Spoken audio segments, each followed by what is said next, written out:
salute. Good evening, everyone. What's good? Knicks Real Talk. Knicks follow-up post-game. We here, man, to get it popping tonight. Talk about the Knicks recap from Washington Wizards game last night down there in the nation's capital. Knicks won the game, had a good game, man.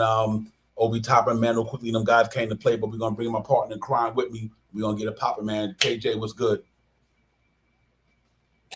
Divine Knicks Real Talk family, how y'all doing this evening? In different quarters tonight, but we're gonna get into that a little later. Hey, Divine, I'm just happy at the way we played yesterday, and get ready for this game tomorrow for our last game of the season. Didn't know how it was gonna end for us, but we here now. Let's get ready to talk about it. Yeah, real talk, man. Before we move on with the show, man, y'all look up on the ticker on the young man Dwayne Haskins. You know, the young man quarterback coming out there got drafted when Daniel Jones got drafted. Went to the Washington Commanders now. Then he obviously ended up in Pittsburgh as the young brother got passed away, got hit by a dump truck in Florida. So the young man lost his life. So salute to Dwayne Haskins, his family. Young man with like I said, young black quarterback in the NBA, in the NFL, looking to get a chance to go on with the Steelers and try to revamp what he started being drafted, but unfortunately, because of bad things, the young man life got lost because of a truck accident. So RP to Dwayne Haskins, man. Let's get it popping. I just want to make sure we show some love and give his family some support on Knicks Real Talk. Salute Dwayne Haskins family. Your son, rest in peace, man. But yeah, man, KJ, it was good, man. It really was. Good game. Obi Toppin, Emmanuel quickly. Before we get into all that, salute to the chat. My man Fabian, Cash Out, Will, salute to you guys, man. Appreciate y'all getting in here with us. Salute to everybody else where you're streaming them from. We know Shaw Powell is out on location. He probably pop in if he can later, but let's keep it moving. Like I said, man, Knicks went down to the nation's capital last night, 114-92. They did their thing, KJ. The young boys came to play again, man. What a game from Obi Toppin. I know we got to get into all that. It's so beautiful to see the way him and quickly got it going, man. So I was really excited about that game last night. I know people might kind of want us to lose it, but a spot here or there didn't make a difference where we drafted the pick to me, being that we was 11 or 12. I know with my man Walt Perrin, it don't matter. You know what I mean? He'll get the right pick for it. So I'm not worried about the tanking thing and being the 10th or the 12th pick. You got to evaluate talent. So it don't matter which one it is. To me, you just pick the best talent. And I think the Knicks will do that. But, yeah, man, it was a good game last night. Though. I was excited, man, to see the young boys pop last night. Absolutely. And they beat down 10-0 and come back. It's a Wizard team without a bill, without Porzingis. But, hey, we didn't have our guys. Barron went down. No Mitchell Robinson, no Julius Randle. So it's basically the young boys versus the young boys, and our young boys prevail. And that's what we like to see. And, again, to your point, Devon, who cares if we win these last couple games? Because again, look what we chose Grimes, McBride, and Sims. Last year, we got Duke McBride with the 36th pick, and Grimes with the 25th pick. It doesn't really matter where we draft that. If we come up with the 13th, who cares? The ping pong balls are what matters. Again, we own that first round pick this year, so let's see what happens. We got two potential first round picks. Be able to own this year, but regardless of where we're going to be at. So my thing is, because it's going to be a whole new team here. I'm looking forward for this new team to come next year, Devon. Yeah, real talk, man. We're going to get into all that because I do. I definitely like, even though they still had Rudy Motomori, he got picked in the same draft. Obi, if not mistaken, or not before him, but he was an 8th pick or something of that nature, or a higher pick than Obi was, and also with somebody else started on their team who was drafted pretty high than Obi, so it really wasn't no this against that. The young man, no matter who it was, he did his thing the other night against Brooklyn, so it didn't matter to me. You know what I mean? He did his thing the other night. Obi Toppin playing some really good basketball in New York, man. That's going to open a lot of eyes, inside and outside the organization, like guys like us and ladies and gents like us and fans like us, as well as the people in the front office. They got to be like, okay, this is interesting. You know what I mean? This is interesting. So I think I think Obi hopefully have another great game tomorrow, close out the season, go into training camp and get a pop in this summer.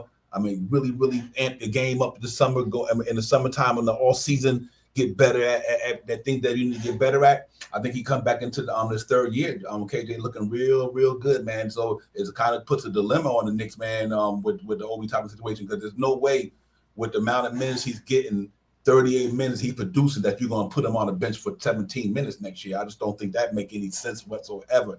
So I think that between him and Randall, or what position you could put him in, or how was he and Randall going to coincide? Because you're going to have to obviously start. You're going to have to start Obi Toppin next year. I just think his production right now is too good to have him coming off the bench. But we need a guy who can, that first unit can do it like he do it. So it's going to be interesting to see. Yeah, and if you look at chemistry with IQ and Obi is there. And we keep more time with both of them guys on the floor together, they make it happen. So not even Obi Toppin, but quickly the big piece that we talked about, maybe you won't believe I've seen these last couple of games, seen the production of the especially come Obi Toppin, they'll both be together and can go into the next game. Hey, KJ, excuse me. You kind of blurry, so I had to you pretty could hear you at the time, so you're chopping up pretty much. Did you hear me? Yeah, you can hear me now? Yeah, you're much better now. Yeah. Okay, go ahead, brother. Sorry, I just letting you know because So basically, what I was saying is, quickly and Obi, they work well together. So we see more of those together. Hopefully next year.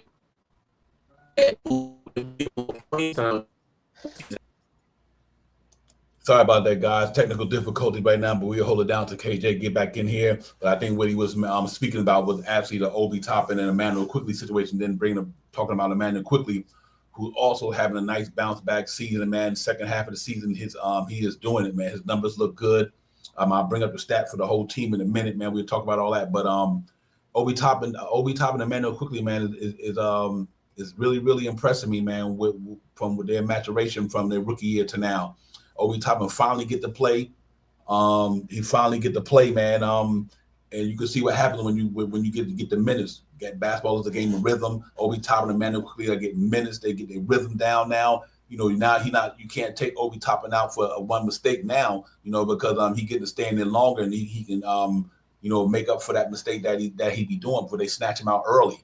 So I'm really excited about him doing that, because I just think it makes a big difference when you can stay in the game for 10 minutes, 12 minutes instead of 3 or 4 minutes and get that rhythm. You know what I mean? And basketball is a game of rhythm. So I think Obi Toppin and Emmanuel Quickly, by them getting longer minutes, like last night, Obi 38, Emmanuel Quickly had like 36. Now you see what they're doing within them 36 minutes, because they're getting a rhythm to the game. And that's what I do believe that's for Obi Toppin next year. And Emmanuel Quickly, you got to give them the minutes, because that's the only way they're going to really produce. And I think that the Knicks got a good problem on their hand, KJ. I really believe that. I'm sorry, but in my area in New Jersey right now, we real big lightning strikes, and I had to evacuate my house, so I to be right now. So y'all gotta excuse me for coming choppy.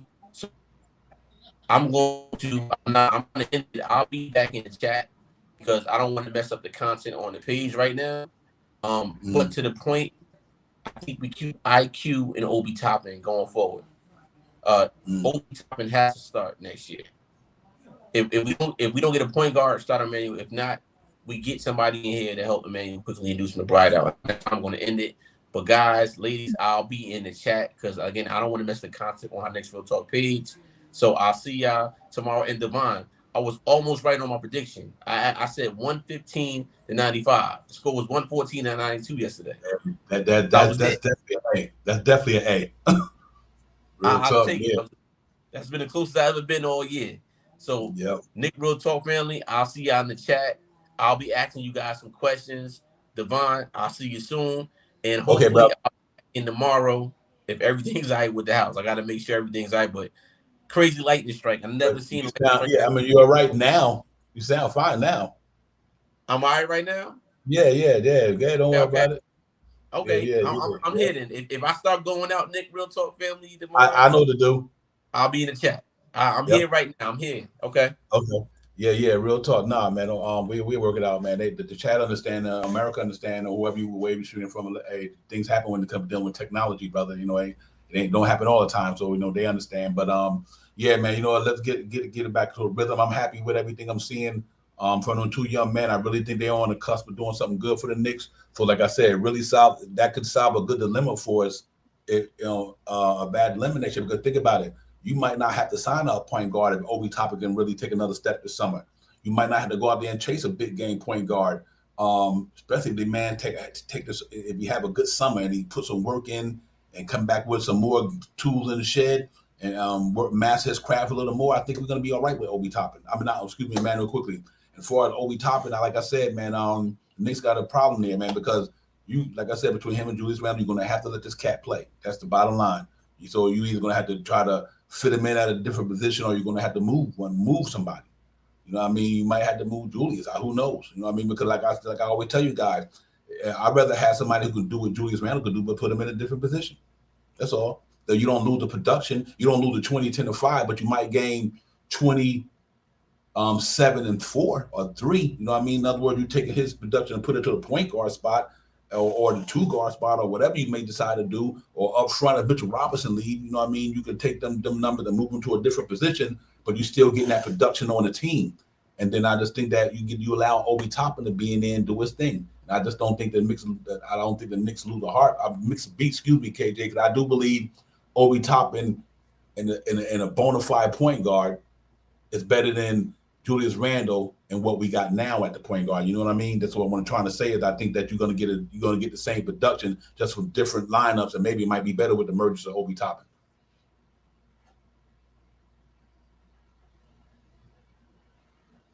Right. And we keep Obi and we keep Julius Randle. Obi starts to send Randle. Do you think that could work with the point guard? Say the last part again. Do you think that could work with another point guard? I think so. I think it can. I think it can. I just think that the point guard got to have a certain type of man. He got to be somebody who Julius Randle going to say, listen, when I am the point guard of the team, I'm the one with the ball in my hand the most. Everything runs through me to you guys. If he can accept that, then yeah, he make it work. He can make it work. You know what I mean? Julius Randle's a talent. 20, 10, and 5 ain't nothing to sneeze at. But we do need a point guard who's going to command that respect and demand that floor. And Julius Randle got to fall in line and make sure this running through him. You know what I mean? Yeah, I think it definitely could work with him and Obi Toppin, because I think Obi Toppin's game is, he goes downhill. He can get downhill. His running up and down the floor is impressive. And his hops is there. His 3-point shooting is coming around and is really taking off. So if Obi Toppin play like this next year, you see why the Knicks drafted him at number 8. You know what I mean, KJ? You see why the Knicks and that, like, our fan base, we want results, but at the same time it takes time. You got to be patient with these guys. You know what I mean? They're young and they in a situation where they got to deal with guys who've been there before them and things like that, because they didn't come into a situation like they came into a tanking team or a sub team who was just looking to play young talent. Obi Toppin and Emmanuel Quickly got drafted to a team who had guys in front of them that can ball out per se. So they maturation was a little slower because like I say, John Morant and these guys and all these guys come in starting already. They don't got nobody in front of them. And I think that for Obi Toppin and Emmanuel Quickly to get it done in their second year with everything in front of them, I think is impressive. Can you imagine if they would have started in their rookie years on a team that wasn't, they could have learned how to they could have made all the mistakes they want. Coach wouldn't have cared because they was just rookies. They on a team that was trying to just grow anyway, opposed to coming here with these guys we got. So I think they're gonna be important to the team next year, and I think they're gonna ball out for real. Yeah, and that's what I'm looking at right now. I've said there's so many storylines because we said yesterday, if Obi Toppin can get a consistent 3-point shot, Knicks will be fine. As you see yesterday, this guy made 5 3-pointers yesterday. Mm-hmm. And he wasn't hesitant. He was shooting them things, So again, he said after the game, he's gonna go back this summer and he'll be in the gym every single day. And when you hear that from a young guy, it's contagious because he knows he's getting that from RJ Barrett, he's getting that from Emmanuel Quickly. So we know the hunger is in him to do it. And yeah, that was this year 2, going to year 3.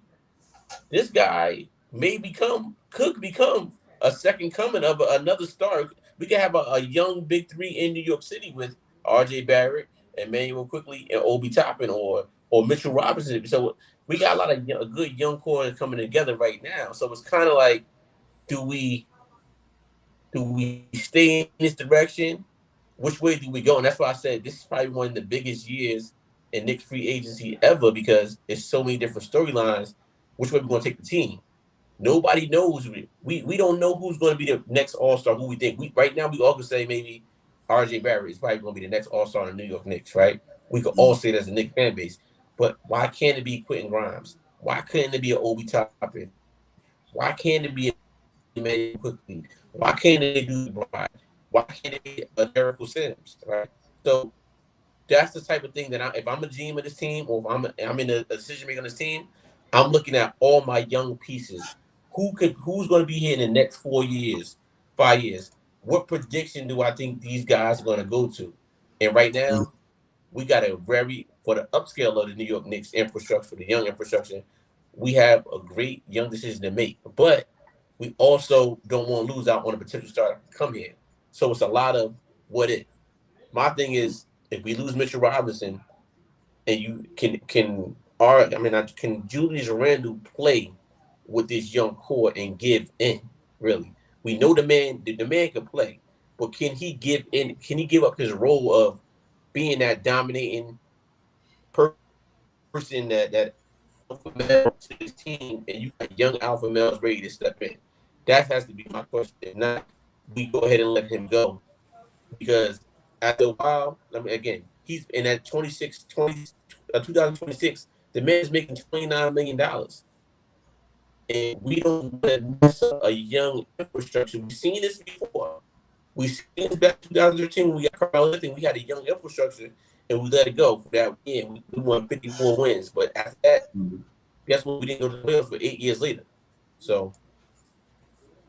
Yeah, absolutely. You know what's interesting to me with the Julius Randle thing, and Julius Randle, out of everybody, out of 500 people in the NBA, jump shooters or more, do y'all know that Julius Randle this year shot lower than Russell Westbrook? Think about that. Out of 500 attempts or more in the NBA from jump shooting, Julius Randle shot lower than Russell Westbrook. So he got to really come back here next year, man, over the summer. Julius Randle got to really, really, really bring this thing, man, because his numbers wasn't too good this year. And I think that's something that they're going to really have to think about. If Julius Randle come back with the numbers he had this year, they was all right, but they wasn't head scratching because he didn't shoot a good percentage this year.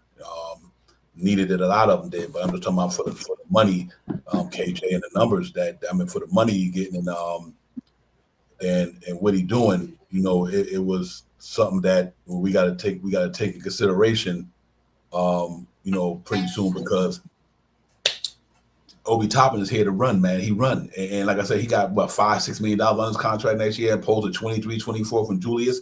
And if he can give you anything close to Julius Randle next year, let's say if Obi Toppin can give you 17 points a game next year, just say if he get the minute and he give you 17 and 6 or 7, 17 and I would say 17 and 7 and 3. Obi Toppin give you 17, 7 and 3 next year with improved defense game, which he been blocking shot pretty good. Like I always say, you need to start using that athleticism to block shots, and he had 3 the other game, had some last night. So if that's the case, with the number that Julius Randle had this year, and think about this year. Let me throw this up right quick, KJ. I'll let you jump in because maybe chat can understand what I'm talking about. You got to look at this here. Here go the Knicks for this year, their stat chart. Look at Mitchell Robinson's PER, 29. Obi Toppin had the second highest PER on the team. Then it was Derrick Rose. Then it was Emmanuel Quickly. Kemba had 14.9. Burks had 13.8.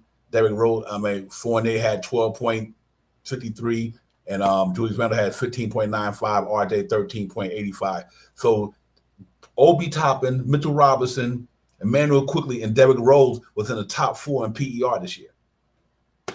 You know what I mean? And I think that's, if you look at that, as interesting, because now you look at the Fournier 79 games, 14 a game. Emmanuel Quickly 77 games, 11 a game. But check it out, he had 22 minutes. He got 29 minutes, so he got seven more minutes more than Emmanuel Quickly, but he only had 3 points more than Emmanuel Quickly.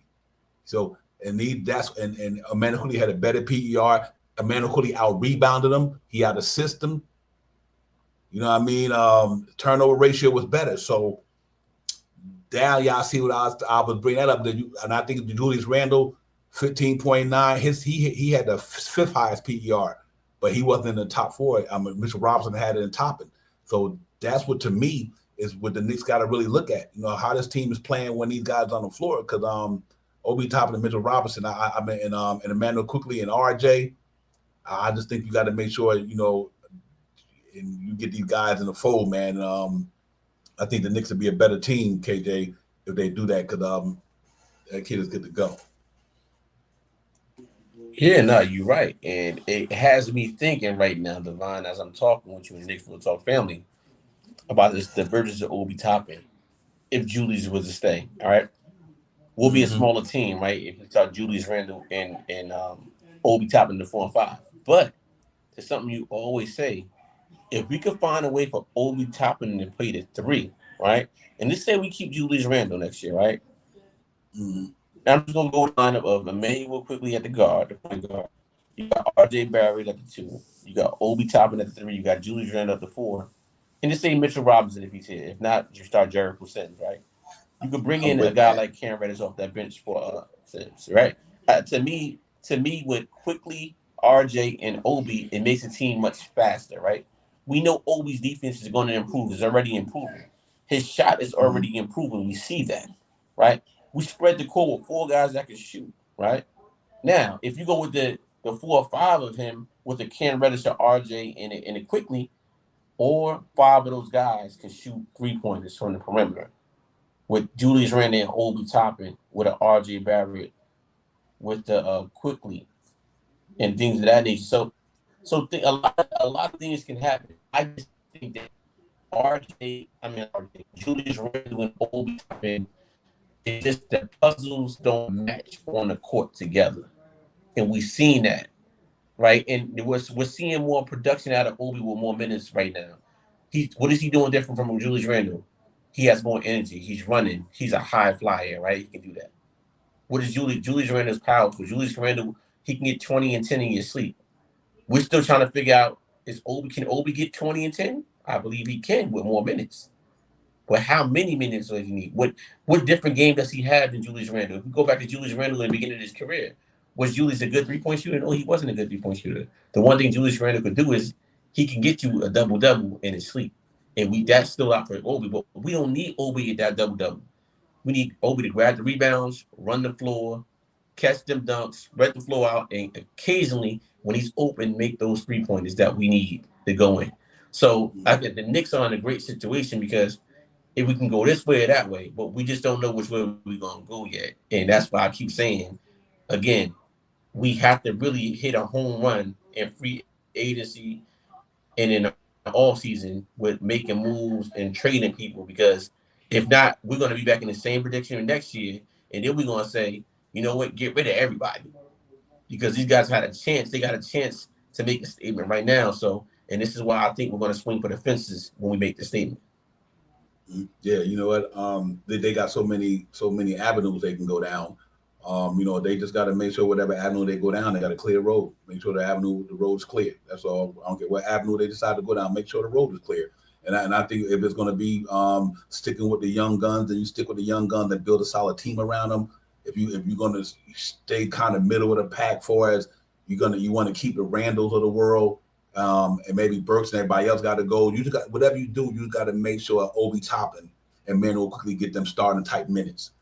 I think right now that's the biggest 2 things the Knicks get. The first thing they got to either say, Obi Toppin and to me, and then Quickly. This is if they come into the off season to get better. If them guys get better in the off season, better than they are now, they starting caliber type. They'll be starting caliber top players in the NBA. And like I said, you look at Quickly's numbers. Quickly's numbers is just as good as Evan Fournier's. and only making $2-3 million. And that's why I always keep saying that it ain't about the player that you don't like, Evan Fournier, but shit, it quickly can get numbers like that in 7 minutes less with better rebound and better assists, better PER and everything. I mean, why would you keep $19 million when you can go let Quentin Grimes take that spot right there, and then you relinquish that $19 million and you get another player in here that's going to benefit the team any better, or be able to sign Mitch with Evan Fournier's contract. I don't know, but you got to do something if Manuel Quickly and Obi Toppin pop, and if we do keep Julius Randle here. But you got to either move Fournier. I think Obi Toppin starting at the 3 for the Knicks is not a problem with me, and I've been saying that all season long. Even though he might be built, but the cat agile enough. You know what I mean?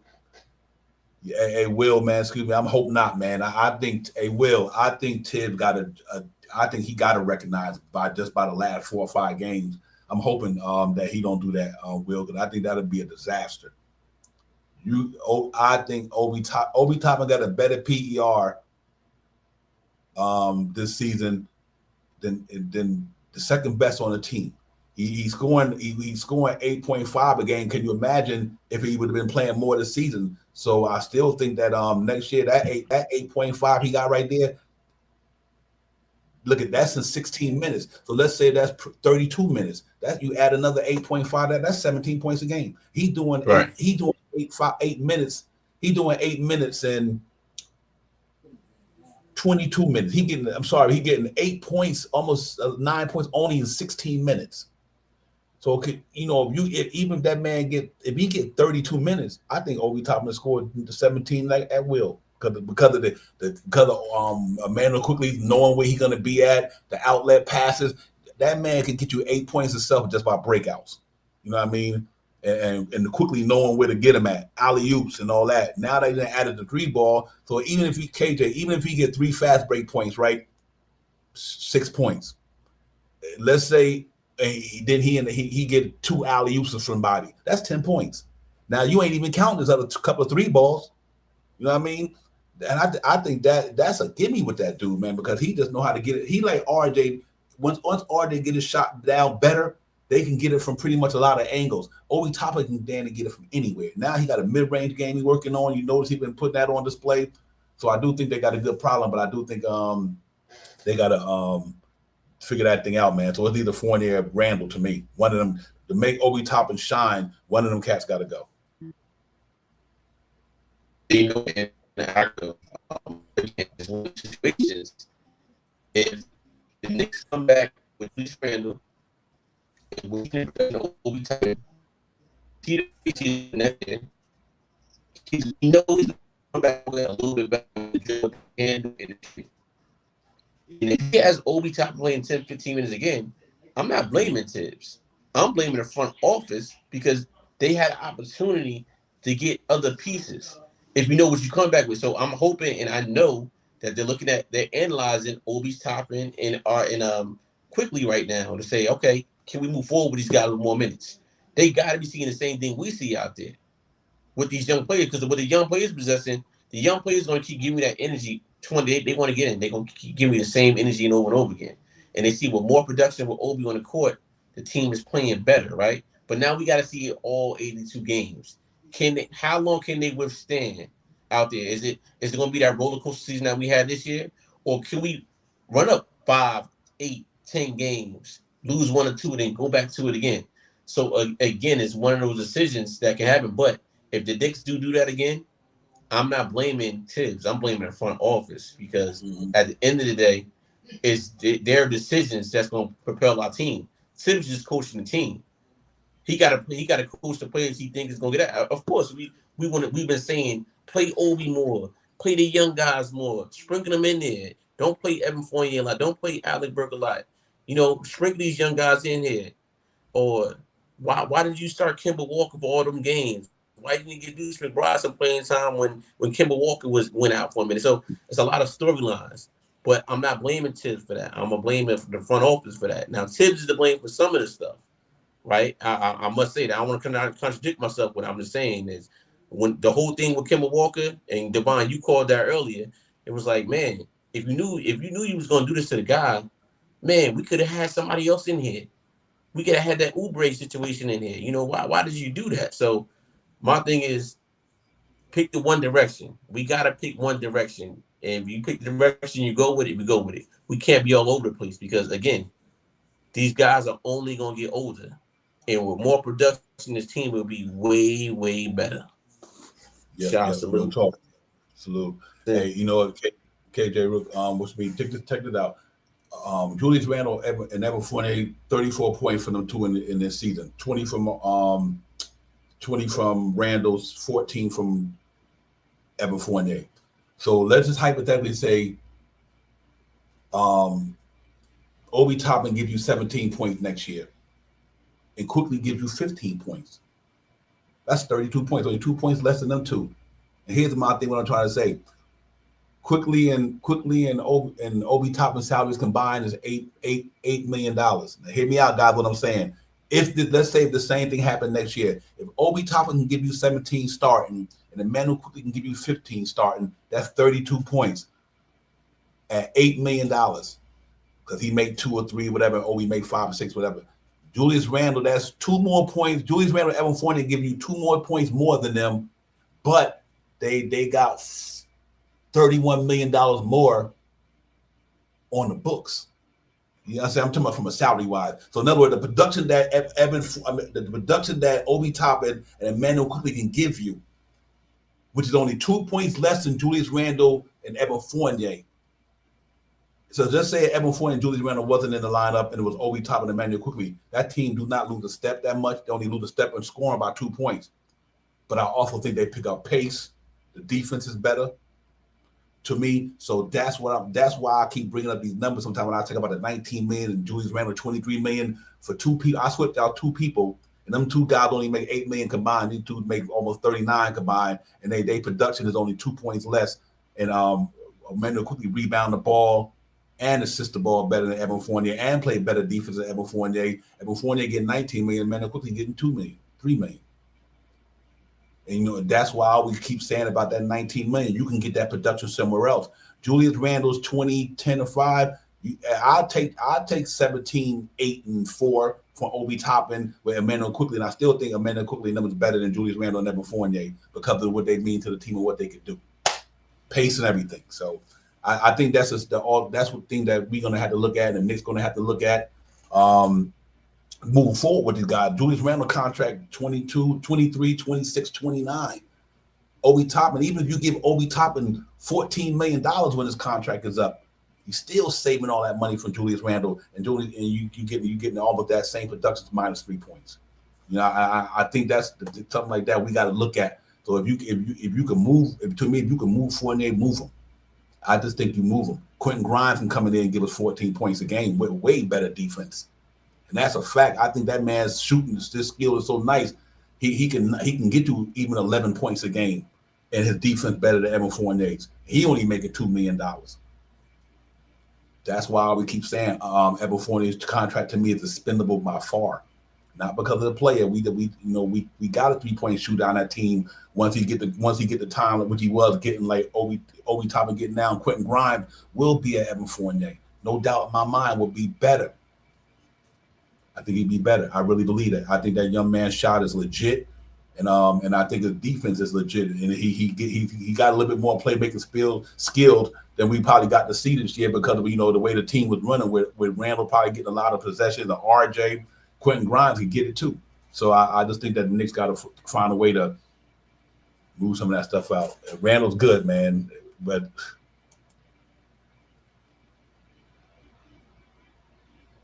Hey, facts. That's real talk right there, Parrot. That's why I don't got no problem moving that contract because it's a combination that we got. And like I said, I put up their numbers, man. And this year's number. And like I said, them cats got some. That might change with more time through the course of the season.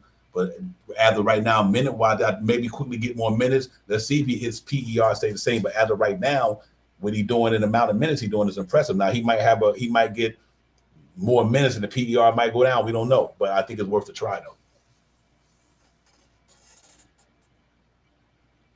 Yeah, I agree, Fabian. He do, man. I'm hoping that someday, he'll learn after being a rookie. It's a rookie year, And now, he going up against guys that he never went up against in college, better, way 10 times better. So maybe, hopefully, Fabian, that he get better at that. But I think on off-season work, that's one thing I do like about, I can say about the regime, man. They got these young boys learning. Look at, everybody's growing. Mitchell Robinson got better, quickly got better, Obi getting better, RJ getting better. I think the same thing applied to Sims is getting better. I think Grimes is going to be better. If he didn't get injured, I think would have been a different story to me. I think he could have helped us got in that play, and I really believe that. And he's a rookie. So now, imagine him going to his second year with knowing that he played in the NBA. He know how to handle the body, the speed of the game, the size of the game, the quickness of the game. He going to the all season, done played in the NBA and got his feet wet. I guarantee that man come back next year and get it popping. I'm hoping that, if his game go the way it go, next thing the man is in a 3-point shooting contest. I think his shot is that good. Yeah, I know a couple of games this year. He knocked down 7 threes in one game. A couple of games, he was just lighting it up. I'm like, so I do see the potential there. So, and I like what Cash Out put there, man. I really do. I don't have no problem with this right here. And this real talk, that right there, I like that. Quickly, RJ, Cam, Obi, and Mitch. I would roll out New York next year with no problem. Not a problem. If you roll that squad out right there, going to the next season. Look at the amount. Check it out. This is, other than Mitch, 15 million. RJ gets, that's 10 million. 5 million. That's 30 million. That's $38 million for salary right there. Granted, in a couple of years, you might extend 1 or 2 here or there. But think about that. That's only 38. If you give Mitch 15 million, RJ next year's contract is 10 million. That's 25. Cam's is at 5 million. That's 30. Obi's is at 5 or 6. And Quickly's is at 3 or something like that, 3 or 4, whatever. That's only $38 million worth of salary right there. All 5 of them dudes. $38 million for salary just for the players I just put up there next year's salary. I'm talking about if you would maybe going on, we obviously know that 38 might turn into 52 and RJ get extended. So even at 38, if you extend RJ, he make it 10, you get RJ 15 million more. That's 25. So that $38 million salary now is 56 million just for them 5 players. Then even if you wanted to say the next year you extend Cam Reddish, you get him some money, you still got it under 70 million with 5 guys right there with pure talent, and everybody else like Grimes and all them still on their rookie deals. That's the direction I think the Knicks should go.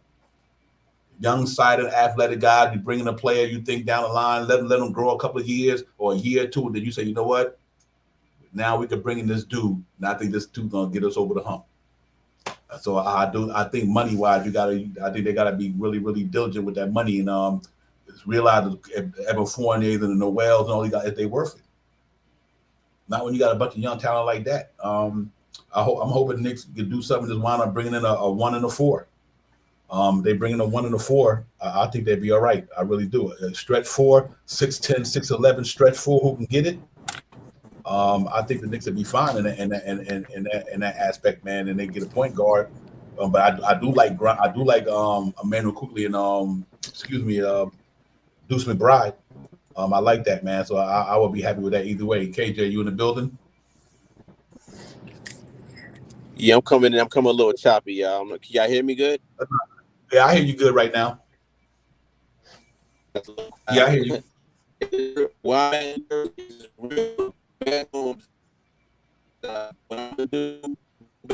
I'll be in the chat with you guys. All right. Okay. Salute to my Nick Real Talk family. I'll see y'all in the chat. All right. Yeah, man. He having technical tonight. He's not on location home in the studio, man. He having severe thunder warnings around where he at. So he's not on location, man. But appreciate you, KJ. Real talk. But yeah, man, just a little bit of if you look at the scenario, some of the scenarios I put out just now, I think this, you still can get an efficient team down in New York. You get a faster team, more athletic team, a team that can get out on a break, pick the pace up. And they all athletic defenders. I think Manu Quickly is a good defender. Obviously, we know RJ's a good defender. We know Cam can defend. You know what I mean? We know Obi getting better at defending. And you got Mitchell Robinson who can defend. So you got like 4 guys out of your lineup that really straight can defend. And I think Obi Toppin will get better, as I think they would, man. And I think that would be really interesting. Yeah, you read facts, real talk. That's real talk, Parrish. And that's, I think that's, like I said, I don't have a problem moving Randall, but you got to move Fournier. I mean, if we keep Randall, which I don't have a problem with by no means, but you got to move Fournier. If you keep Julius Randle, at least move Fournier and let Obi run the three. If you're gonna stay trying to be competitive in the playoffs and things of that nature, if you're gonna do that, then yeah, you keep Randle. And but I do think the Fournier thing, like I said, I think that 19 million is not worth it to me when we got guys down there like Obi who can give him the same numbers, more rebounding, and all that, man. And Obi started getting better shooting the three like he's doing now. Then I really think that salute, keep turning, my brother, salute. I think that Evan Fournier, one of them guys got to go to me. I don't think the 19 million Fournier giving you. Everybody get obsessed with his shooting, but his PER is not that good. He only scoring 14. He only averaging 2 rebounds at the shooting guard and 2 assists at the shooting guard.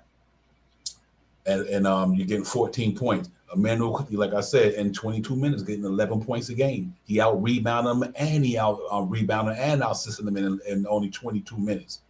So I think well, to me, you quickly get to 15 points, and I think quickly get to 15 points. That's one more 3-point shot he need to take in more minutes. He doing this in 22 minutes. So if Manuel Quickly was getting 30-something minutes a game, he'd probably be a 15-point scorer. I just think I think he's that talented. So we'll see, man. But apparently, I'm with the Julius Randle. I have no problem with the Julius Randle thing. I just think if you keep Julius Randle, you got to move Evan Fournier. That to me, that would be the wildest thing you could do in New York. I really do, and I just think it'd be the way to go. And then at the same time, if it's Quickly at the point guard, I think Quickly starting to gain that respect. Sometimes you let your game do the talking. I think Quickly starting to get that respect from that team. And I like Obi said the other day in the interview, like he's like the leader out there, and that's what he said. And that's Obi Toppin speaking. You know what I mean? And I think the young man, the second year, he's doing it. And I think next year with an off season, getting stronger, faster, better, more knowledgeable, more better at the game. You got to believe that Obi Toppin and Emmanuel Quickly, them dudes as gym rats. They're coming back in the next season better. You already see that happening because that's just the way they do. That's the way the Knicks front office, what that organization do right now. All of them, Mitchell Robinson, R.J. Barrett, they all come back better. And the numbers don't lie. So you got to know that Obi Toppin and Emmanuel Quickly going to take another step next year. How big is the step? Who knows? But I think they will take another step because that's only going to make the team better. So I think we're in a good spot no matter what. And hopefully we can get Mitchell Robinson back up here. And with Jericho Sims and what he's doing, you got to get that young man some flowers. He's been playing, holding that center spot down for the Knicks. That young man is getting it, man. And I think with him and Mitchell Robinson, if you could bring Mitchell Robinson back, you got him backing up Mitch. I think that's a good problem in New York. I mean, that to me would be the ultimate 1-2 front court. Mitchell Robinson backed up by Jericho Sims. So that spot is solidified for the next 3 or 4 or 5 years, whatever, depending on what you do with Mitch. I like that as well, Cash Out. I had no problem with that aspiring that he's going to have, and I think he willing to come off the bench. You know what I mean? Behind, I don't have a problem with Kevin Love in that aspiring contract. Come off the bench behind Obi Toppin. That's like him coming off the bench coming behind Market, and he got. I have no problem with that. I think that'd be a good look. So he's a rebounder. He could stretch the floor, shoot the 3 ball pretty decent, and I don't have a problem with that trade whatsoever. I think that makes Knicks a better team to me because you're gonna also get a knowledge that this man done won a ring. He done been there, played it with the best, played against the best. He know the game of basketball. Kevin Love know the game of basketball, and for 1 year on aspiring to being there and back up Obi Toppin, I ain't got no problem with it because that money. Once that money come out the books, you can give it to RJ and whoever. So that I think that'd be a good look, Cash Out. I appreciate that chat. Yeah, facts, Keith. You're 100 on that one, brother. You know what? The crazy thing about the Burks thing, with that aspiring, I just wonder if the Knicks gonna feel that. I think they were going to move him at the trading deadline. Don't get me wrong; they had a deal with him out there, so I'm not saying they would keep him. But do you think for that $10 million, he could be a swift army knife off the bench? If Quickly become the starting point guard and Deuce McBride gets the backup, do you think he could take Quickly's spot at the shooting 2, or three if well you got Grimes there, and then you have Grimes, Burks and Cam Reddish and whoever.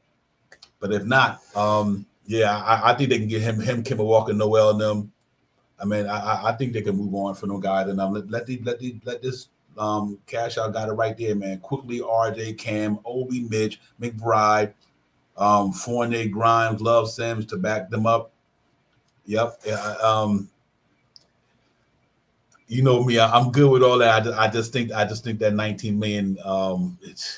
I just think we could do better with that, man. Like I said, I just think 14 points and a game, and only you getting 2 rebounds and 1 assist. 2 rebounds, 2 assists, and your defense is a turnstile. I just think we need to move on from that. I mean, that's me personally. I think the Knicks could be better. He's 30 to 31 years old. I think you let Cam Reddish have that spot, man. I think Cam Reddish can and Obi Toppin makes that dude expendable, because I really do. So we'll see, but I think you see how the game is played when them guys all in there. The athleticism is there. When you got them young cats like McBride and them dudes in there, man, that defense is better. The pace is better. It's just night and day. You know what I mean? So let's see, man. If we keep them in there, I think they're gonna have to keep them off the bench. I think you can't keep Evan Fournier and my man. If you keep Evan Fournier and Julius Randle, you might as well tell Obi Toppin, you know what, send me out the door. I would keep Burks cash out because first of all, he got a $10 million expiring. He's 6'6", his defense is better. And I just think that he get 1 minute less than Evan Fournier. In other words, he get 28 minutes, Evan Fournier get 29 minutes. He's scoring 11 a game, Evan Fournier scoring 14 a game. But Alex Burks also rebounding at 5 rebounds a game and 3 assists a game. Evan Fournier only giving 2 a game and 2 a game, 2 assists and 2 rebounds. So for $10 million to move Evan Fournier $36 million, I'll make that happen, man. Because like I said, you do got to stand RJ. You do got to get, if you want Cam Reddish to be here, you're gonna have to give him some money. I don't think you need these them dudes, man. Let them move on. Yes, I would say Burks for me, cash out, just due to the fact the contract, he gives us more. He can go back to the 3 ball, the backup 2 or 3 in the second unit, and you save that money, and you can let McBride in quickly right now if you're going to get another point guard, command a point guard spot. If Tibbs willing to do that, but I think the merger of Manuel quickly and Obi Toppin and Quentin Grimes to me make a lot of make Alex Burks and Fournier expendable. Yeah, that's all it is. That's all it is, man. Is that contract, bro. He getting 19 the next 2 years. He got 36, 18, 19 the next 2 years. I think with 20 and 19, some of that nature. I just think that for what he give us on the defense end, I think we can get better. That's all it is, catch the contract and the defense and the production.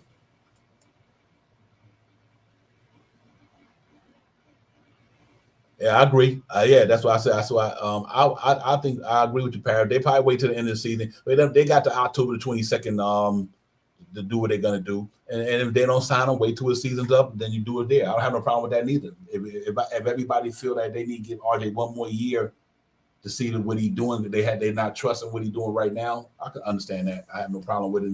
But I think the Knicks will, like Clyde said. I think Clyde and all of them, they see it, man. Bream and all them guys, man, they ran away more than they know they're gonna send that boy. It's just how much they're gonna give him. You know what I mean? And that's what it is. So I think it's only rightfully so. The cat gonna be something. He's gonna be all right. He's gonna be all right. The shooting gonna get better. The free throws gonna get better. It's about maturation. This the young man. This is 3rd year in the NBA, and every year he's doing things better. So that's tell you that he only going up. He ain't going down. So if he might not be the sexiest player in the league, but his numbers is there. Once he get the percentage, get his field goal percentage up a little more, get his free throw shooting up a little more, and work on a couple of things, he's gonna be fine. And I think he'll be fine.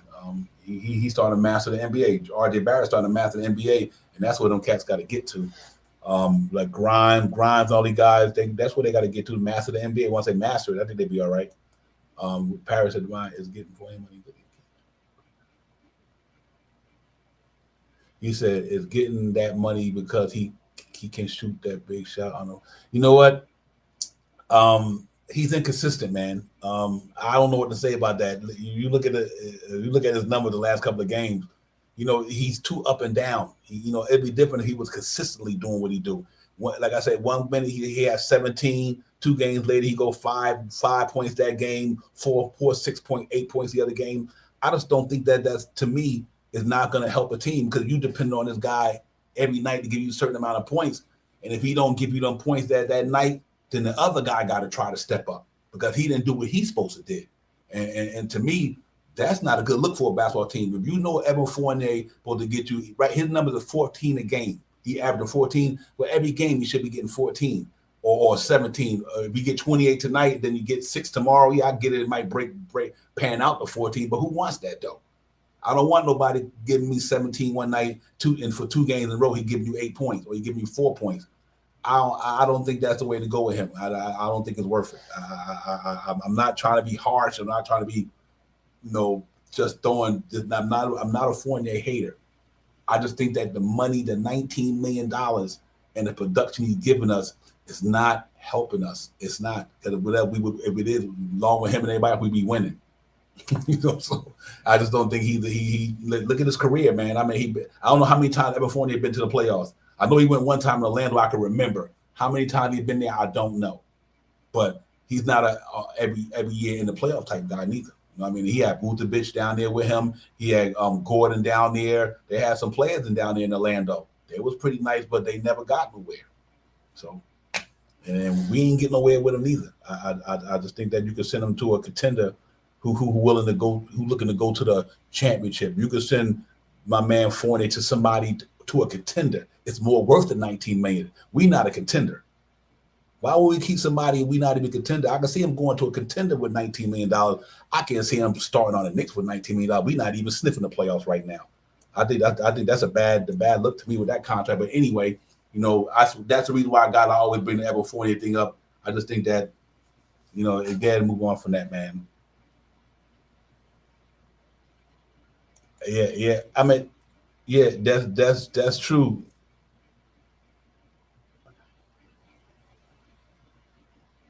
Okay, if you think that's the case, then that's fine. I don't have no problem with it. Like I said, the man been in the league. He's 30 years old. I think he's 30 years old. He's been in the league for 10 years. He's been in the league 10 years. He ain't new to this. What do you mean? He ain't new to this. You know what I mean? He's been in the league 10 years, bro. He's 30 years old. I think Evan Fournier done reached his ceiling. He ain't getting no better than what he is. I just don't believe it. You know what I mean? He might add a wrinkle to the game or something, but I think we could take that money and get a better player that could play on both sides of the ball, to score just like him. You don't tell me there's not another guy in the NBA I think can't give you 14 points a game and play defense at $19 million. It's somebody out there could do that. That's why I don't think it's necessary to keep him. We want the Knicks to be better. We got to get back to the basics. Playing defense. We need defense-minded, gritty ball players that could D up the cat on the other side. And that's the reason why we're not in the play-in. Our defense, we need defenders, man. Evan Fournier at the 2. That's one of the toughest positions in the NBA to play right now, is the 2 and the 3, and 1, 2, and the 3. And he going up against cats like the Jaylen Browns of the world, these guys who can go get it. And his defense is not good enough to keep up with these guys. So what does that do? It put the rest of the team in the quagmire sometime. Y'all understand what I'm talking about. You want to put him on the bench, but I still wouldn't give him $19 million. I think that was a bad signing. I said that at the beginning. I don't know why y'all did that. When we first did the deal, I didn't like it, and it came truth to power. Y'all got to look at Evan Fournier's career and what he's done. The most he ever did was 19 points a game. That's 1 year. So, but man, let's like this. Obi Toppin gonna be here. Let Obi Toppin have that spot. Let Emmanuel quickly have that spot. And let the Knicks go young. Let Cam Reddish, Mitchell Robinson, R.J. Barrett. That's the way you got to go. You just got to go that way. I mean, to me, and you got enough talent down there. You got 10 guys down in New York right now, under 25 years old. A lot of them on rookie deals, and they all got talent. You know what I mean? Evan Fournier and Julius Randle is not getting us past KD Kyrie. He's not getting us past Giannis. He's not getting us past Joel Embiid. He is not doing that. They're not doing it. They're not doing it. So to me, I'd rather put another $10 million with Evan Fournier contract and go get somebody that can really get it. Them cats don't close games. And I'm not trying to bash on this. I'm just trying to keep it real why we need a better team, looking for the outlook of the team next year. I'm talking about the overall outlet of this team. This team got to get back to what they did last year, playing defense, shooting the 3-ball consistent, knocking down your free throws consistent. I get, and let that young energy come and be a part of that, man. Let them cats get up and down the floor. Let Obi Toppin, man, and quickly get them buckets. Let RJ get the buckets up and down the floor. Let Mitchell get up and down the floor. If Randall going to be, let Randall get up and down the floor. But first and foremost, you got to put defenders out there. We ain't winning. Listen, the prime example, that game against Brooklyn, we was giving it to them in the first half. What happened when our defense don't hold up? Them cats, them superstars did what they did. KD like, you ain't got nobody can stop me. I'm gonna go do what I gotta do. Kyrie like, yeah, you ain't got nobody to hold me right now. You know what I mean? So, and in order for us to when you spend money, that's the type of money you want to spend, not just on anybody who can't close the game, can't get you there. We a young building team. We don't need them $29 and $23 million contract. They can't get us nowhere. And y'all said that last year didn't matter because everybody claimed that it was because of the short season or whatever it was. I think everybody in the NBA, whatever they did. All 30 teams went through that same thing last year. So the Knicks overachieved, then a lot of other teams might have overachieved. They all played the same way, the same team, same schedule, same people. So I just think that they lost the defense this year in the show. Knicks lost their defense this year, and it showed up. They lost it. They lost that, and that's why the reason why we right now, where we had instead of 41 wins, we had 35, 36 because we lost a lot. We tanked, because we lost the defense, man. And I don't think Evan Fournier is built for this. I don't think defensively you can go get somebody cheaper than that to do the same thing he do. Cheaper. Quentin Grimes can knock down 3 balls just like Evan Fournier. He can play better defense than Evan Fournier. So why would you spend 19 million when you got a young man right there on your bench who can give you them same numbers that made 2 or 3 or 4 million? Come on, man. That's, so let's hope the Knicks go into it next year with a better team, more stronger team. Let this young talent prevail in New York City. Switch out somebody for somebody. Let Obi Toppin get his burn, man. You got to. The only reason I'm bringing this Evan Fournier thing up is because of Obi Toppin. That's one of the main reasons I'm bringing it up. If this man is on his team, you ain't going to be able to start Obi Toppin. Tibbs ain't going to do that. Tibbs going to keep my man at the 3. You either got to let Fournier or Randall go and let Obi Toppin get his shine. That's the only way you're going to make it. I think. Now, I could be wrong, but that's the only way I think it's going to be make it if you get when the Randall guy and let Obi Toppin get 30-something minutes a game and get the numbers that he getting. He proven he could do it. So let's see if he could do it on a consistent basis coming out of the summer. If he can come out of the summer and Obi Toppin game is even more better than now, then that's what I mean. You getting it for $5 million. That's all I'm talking about. So, and you got to look at it from an organizational standpoint too, because I think that the numbers, and I'm talking about, we can keep Evan Fournier for 2 more years until the contract expires. But to me, you're missing out. I think you're missing out. You're going to mess around and miss something that you could have got out of that deal. I think Evan Fournier can get moved. The contract is not terrible. It just don't work for the Knicks. The 19 million is not that the 19 million that Evan Fournier getting is like a bad contract for him. It's just bad for the Knicks. It might be better for another team. He can go out there and they might not command what we do. But with all these young talent around us and what we got down here, I think you got to switch that out. I think you got to switch it out. Let these young boys get in here and let Obi Toppin get it popping. Let Emmanuel quickly them go in there and do what they do. We like the other day, we like, man, why Alex Burks playing? Why Alex Burks starting? Like, that's what I'm trying to say. Why have Alex Burks starting when Quickly's here? Why have Evan Fournier starting when you got Obi Toppin here next year? Or we going to be complaining about the same thing when Obi not getting burned, when Emmanuel Quickly not getting the burn he deserved. We're going to have the same conversation of Evan Fournier and them back next year. We're going to be mad at it. And that's why I think we got to move some of them older players. Move some of the older players, get some a little bit more skill and talent in here, and get guys that blend in all day, every day. You know what I mean? So and we'll see. Let's see how it goes, man. But hey, right now the season wasn't too bad. You know what I mean? We're disappointed in it because we didn't get to where we wanted to go. But we did get to see some young guys get a chance to learn and get better at basketball. We've seen a lot of guys finally get an opportunity to show that they belong in the NBA. So I think that was a good part of the season that I'm happy about is the emergence of R.J. Barrett, Mitchell Robinson showing what he could do once he's healthy. The young guys came here. Obi Toppin showing what he could do when he facts. Yeah, facts. Absolutely. Yeah, absolutely.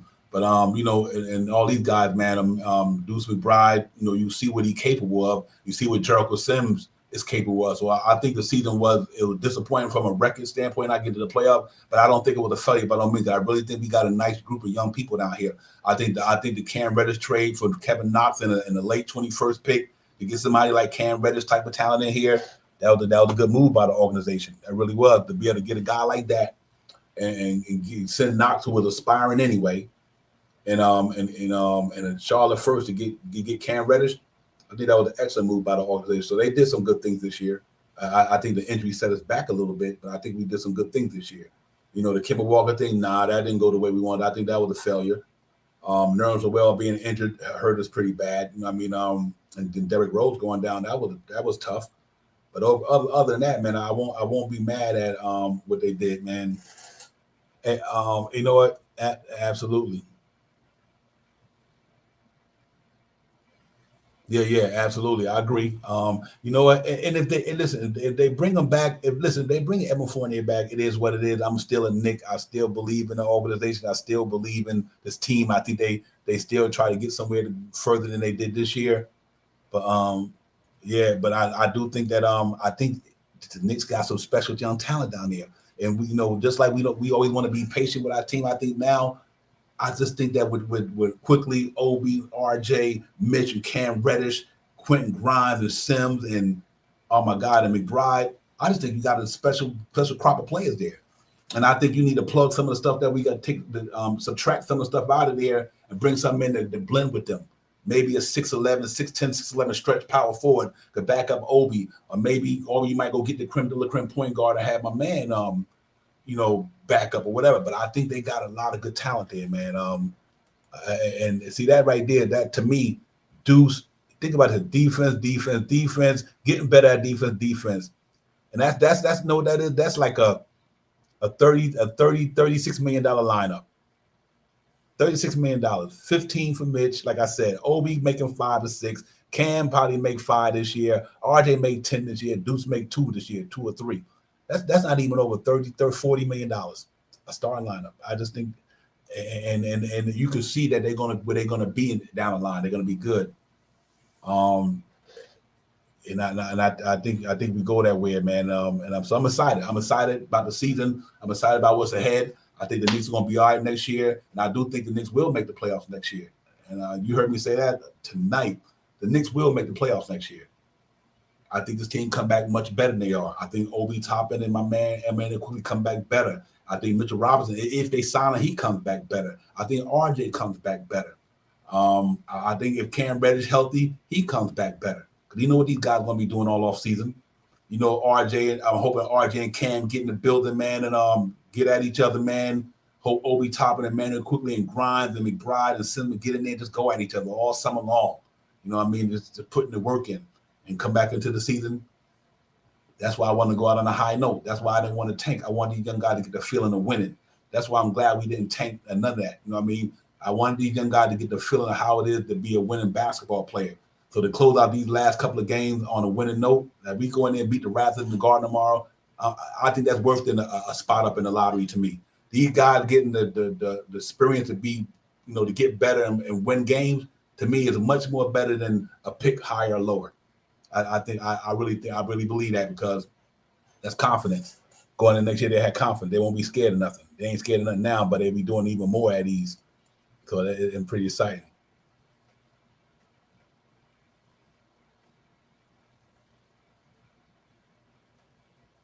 Yeah, absolutely. But yeah, hey, listen, it's all about the maturation. It's all about the maturation. Listen, you gotta go back to these players. Like I said last night, look at Giannis Antetokounmpo when he first got in the league. Look at his number. Just look when he got in the league to where he at now.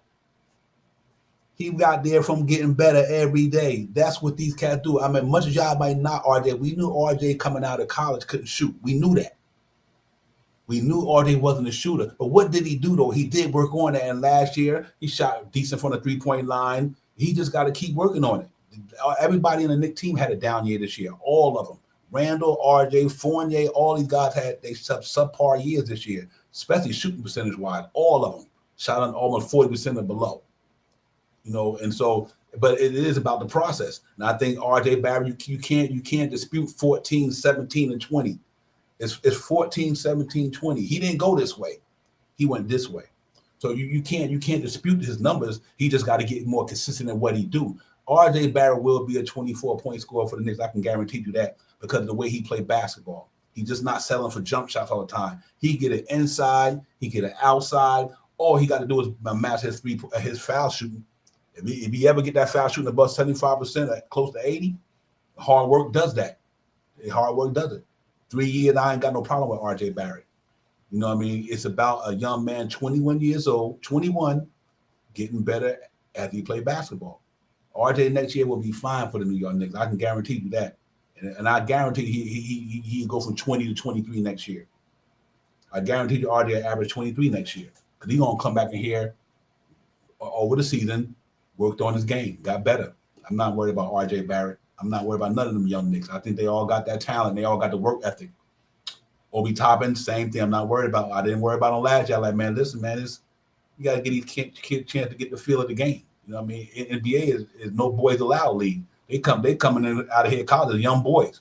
Coming out young boys, but the NBA making a young man. No boys allowed, basically. Look how these cats come in the league and look to where they go to. RJ Barrett came in here as an 18-year-old.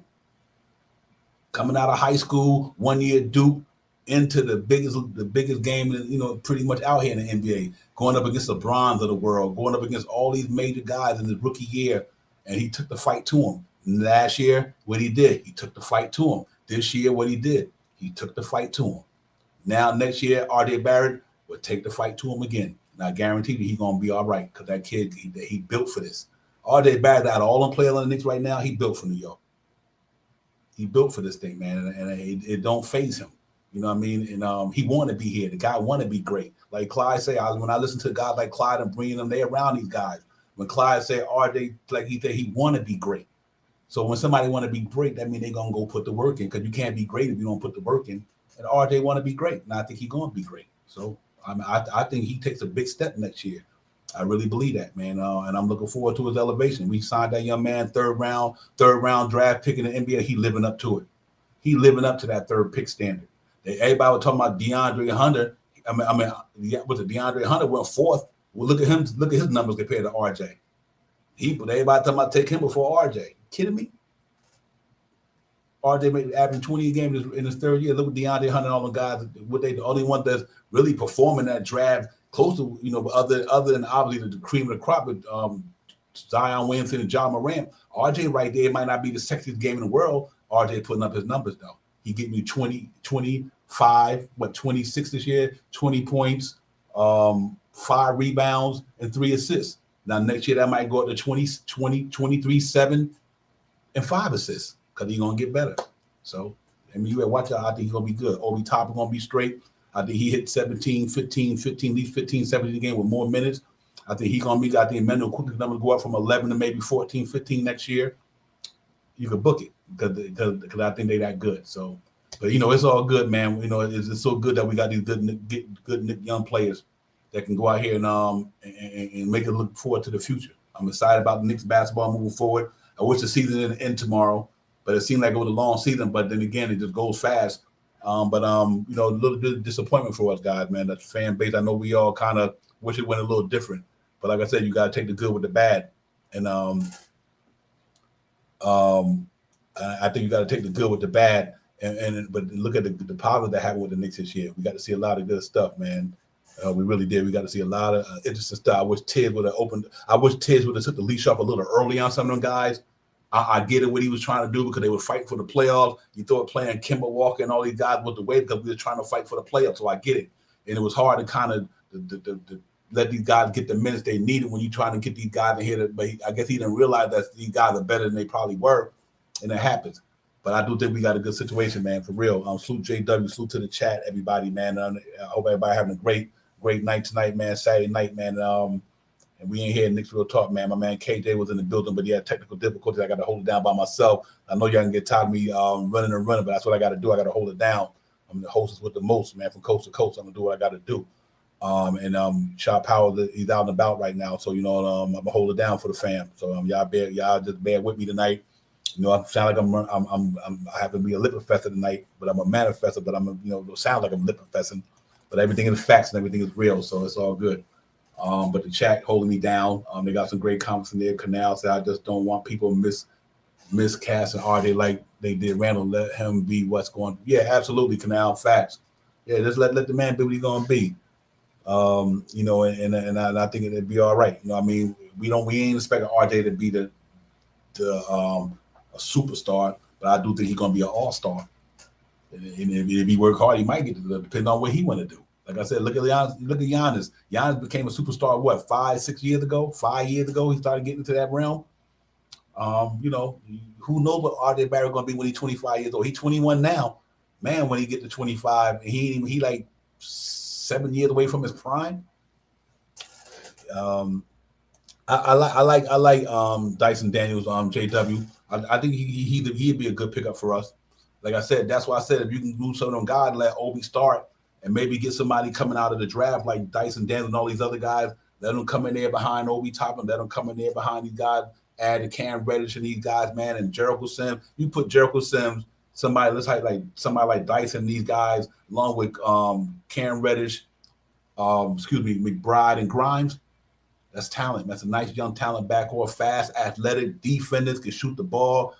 McBride is a better shooter from three than we get credit for because he don't get enough burn. We know Grimes can knock it down. Cam Reddish can shoot the basketball. So if you get somebody else in that 4 spot who can stretch the floor and do the same, and you got Jericho Sims backing up Mitchell Robinson, I think you're good there, man. I think you're pretty good there.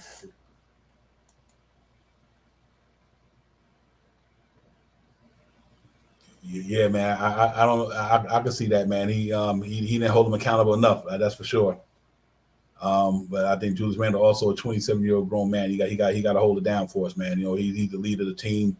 You're a grown man. But he's a guard, big guard, 6'6". Okay, so even in that sense, that's why I said we can move Cam Reddish at the 4. Slide him down there 6'6" at the guard or whatever. It's some options there, man. But his game, he can light it up though. I'm down to see the draft. I'm looking forward to the draft, man. Once the season over, I'm really dive into it. And we had some pre-draft shows. We had some, some just open mic shows. We're gonna keep it going all the way to the season start again. But we'll be able to get in here and talk it up, man. We do got a busy summer. We got the draft now that we in the lottery. We got the lottery. We got the draft. Obviously, then you're gonna have the free agency. Who's going to be traded. So I still think we got enough content and enough stuff going on around the Knicks to keep us going all through the year, man. So hopefully that's what it is. We would have made the playoffs and definitely would have been got deep into the playoffs. Then before you know it, 2 months later, we've been at it again. So, but I think we got enough going on to keep us informed the rest of this off season.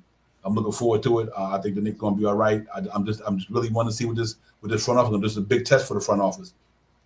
This is the pivotal year for this front office.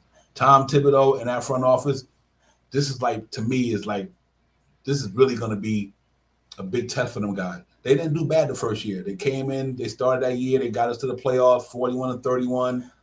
They kept the contract, the minimum, except for Julius Randle's this second season. I think they drafted well this year, so the front office had a good thing going on there. I think they overall did good there. The cap space, they did good with it.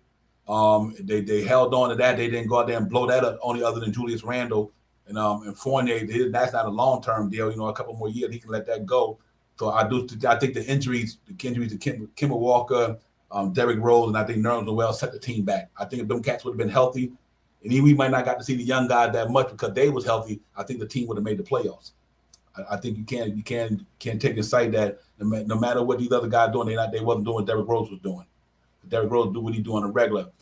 Jericho Sims, granted he getting better, but he wasn't doing what Nerlens Noel was doing on a regular. Nerlens Noel was one of the main reasons why we was in this thing last year because his presence on that in the back of that court, in the front court, I meant to say, behind Mitchell Robinson. And last year he did the start because Mitchell Robinson wasn't here. So losing defense anchor like that and that experience and Kemba Walker situation not working out, that's where the Knicks turn season pretty much went to me. It just that we couldn't rebound from that. We didn't have enough talent to rebound from the talent that we lost because a lot of that talent we had was very young, and obviously Cam Reddish got here a little later, so we couldn't rebound. We couldn't rebound from that talent that we lost because of how long they know the game, how long they've been there, and they play the game, and what they mean to the game. And I don't think the guy was ready that beginning of the season. So I think that's another reason why our season went the way it went.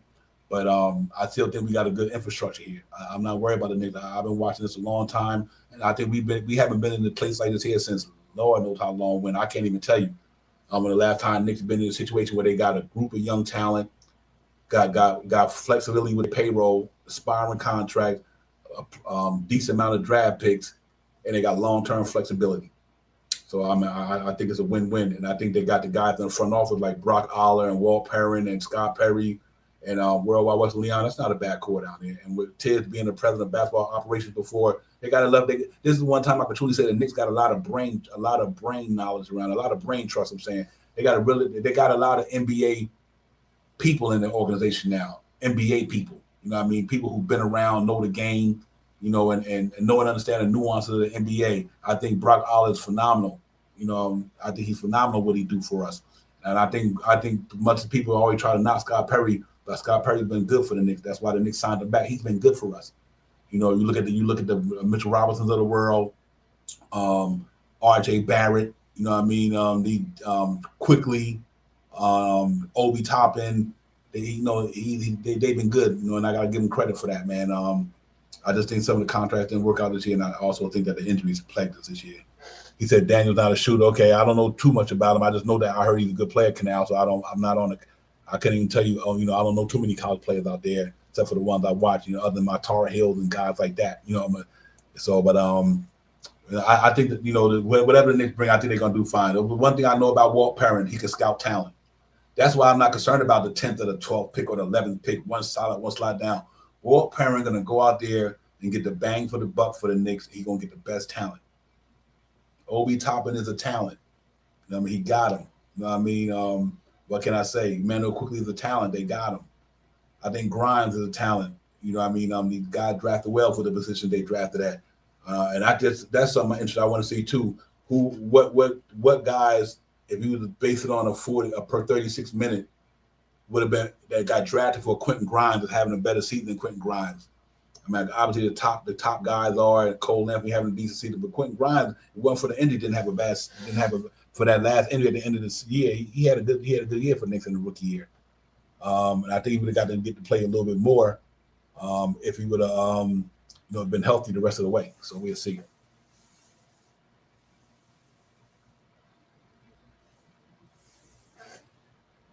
Yeah, I can see that. That's the hard part. I think the biggest mistake Tibbs made to me when Kemba Walker went down, you didn't let McBride get in there. I think that to me was one of the biggest mistakes. If you any mistake I think Tibbs made this year was that one. When Kemba Walker, when they took Kemba Walker out the rotation, I thought you should have let McBride play to get that experience because it's early in the season. You know what I mean? He could have took maybe 3 or 4 games or a week to get his rhythm. And I think after that he would have been all right. And I think that was one of the biggest mistakes. I think they should have let that young man play. And I think they would have been all right. You know what I mean? I think that cost Tibbs this year. And with the Obi thing, I think that was another mistake. Obviously, I know Julius Randle is there, but I think you could have gave Obi more time. Even you would have went small ball 5 every now and then or whatever. I think Obi could have got more minutes to get a rhythm, to get used to the game. That way he could be like he being now. He could have did that a little early in the year if Tibbs would have gave him more opportunity. I mean, and I really believe that. So it's a learning curve for Tibbs too. You got to learn just like the player that you got to learn as well. Ain't nobody perfect.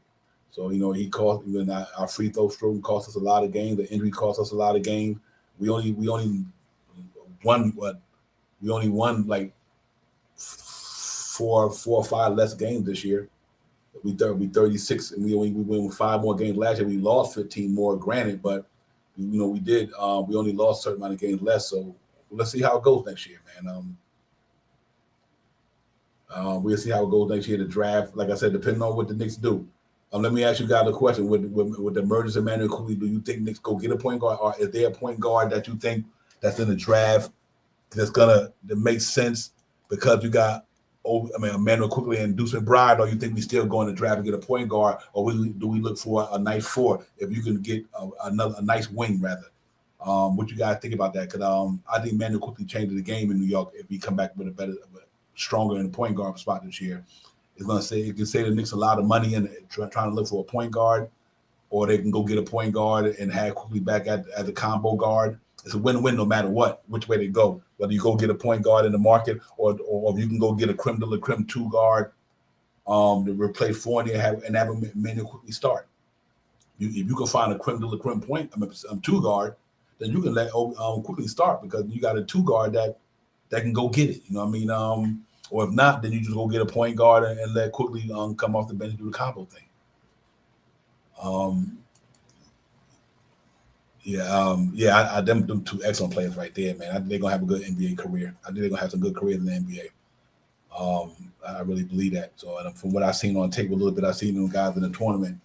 Davis out of there, man. I think with Davis out there on the West Coast, he can get it. He's gonna be nice. And I think Maturin gonna be nice. Benedict, he's gonna be nice too. So I think it's not no. I don't think it's no knock out the park guy. I mean, Bonchero, I think he gonna be legit. I think he's probably one of the better ones. I mean, obviously I like Smith out of Auburn. That's why I said you can move Randall somebody and you go young and get Obi Toppin there, get somebody like a Smith out of Auburn or somebody like that coming back there and play that 4-man with Jericho Sims at the 5, all that athleticism. We need some height and athleticism other than a point guard. Knicks is a pretty small team. Other than Jericho Sims and Mitchell Robinson, that's a small team we got down there. Randall at the power forward, he only 6'8". Todd 6'8", 6'9". It's not. We don't have a lot of height down there in New York, man. And I really do think we need a stretch 4 that can get it popping. You know what I mean? I really do, man. Especially if they move on from the starters.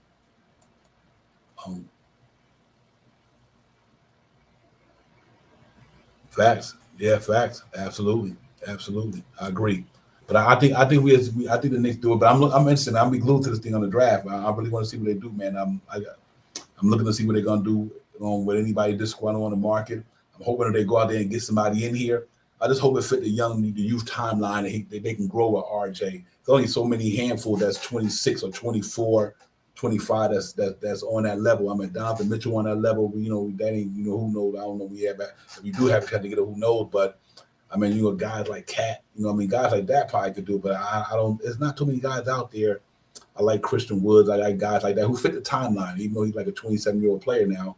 But I like the timeline of somebody. We just got to bring the right piece that fit this timeline, and maybe bring back Todd Gibson and all the rest of them. I couldn't care less. I mean, I think Todd Gibson is a good locker room guy. He's good for the Knicks. He helped our centers out. He put Mitchell Robinson, helped them get in a better place. Jericho Sims helped them get in a better place along with Kenny Payne. So I think I can see Todd being a part of it, just like what Udonis Haslem for the Miami Heat. It's one of the guys you just got to keep around the organization. I mean, that's another one. JW. I'm definitely keeping my eye on that one, man. Because you know what? I think we got the stuff we can get them without damaging the infrastructure too. I think we got enough people that you can move to get Zion. And the pick thing going to be the interesting part of it. But I also think that because of C.J. McCullough, with C.J. McCullough there and Brandon Ingram, I can see them taking a Julius Randle there.